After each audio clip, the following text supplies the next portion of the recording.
বাংলাদেশের জনপ্রিয় চিত্রনায়িকা পরীমণি আলোচনায় থাকেন কখনো অভিনয় দিয়ে, কখনো ব্যক্তিগত জীবন নিয়ে।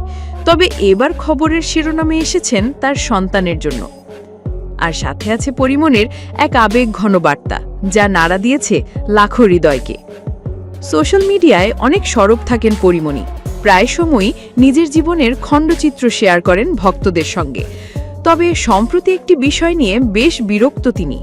বিষয়টি তার সন্তানদের নিয়ে করা কিছু বাজে মন্তব্য এবং কটাক্ষ। তার দত্তক নেওয়া কন্যা সন্তান এবং একমাত্র ছেলের রাজ্যকে নিয়ে নানা ধরনের প্রশ্ন তুলছেন কিছু মানুষ। কেউ লিখছেন, দত্তক মেয়েটা কই?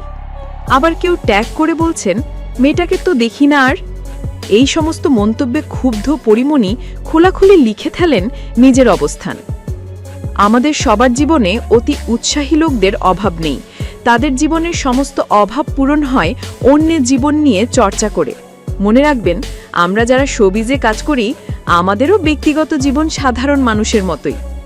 পরীমণি আরও লেখেন, কথায় কথায় দত্তক দত্তক বলে মানুষজনের কি যে মজা লাগে আমি বুঝি না। আমার মেয়ে কোনো কন্টেন্ট না। আমার সন্তানদের নিয়ে ভিউয়ের ব্যবসা বন্ধ করুন। নিজের সন্তানদের নিয়ে তিনি লিখেছেন, ইচ্ছে হলে ছবি দেব, ইচ্ছে হলে দেব না।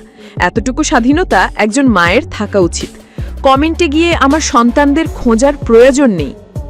পরীমণির পরিবার মানেই তার পৃথিবী। একমাত্র ছেলে রাজ্য আর ফুটফুটে সেই কন্যাকে ঘিরেই তার সকাল বিকেল রাত। অভিনয়ের ব্যস্ততার মাঝেও তিনি একজন মমতাময়ী মা। নিজের সন্তানের সম্মান ও নিরাপত্তা নিয়ে তার এই অবস্থান নিঃসন্দেহে অনুকরণীয়।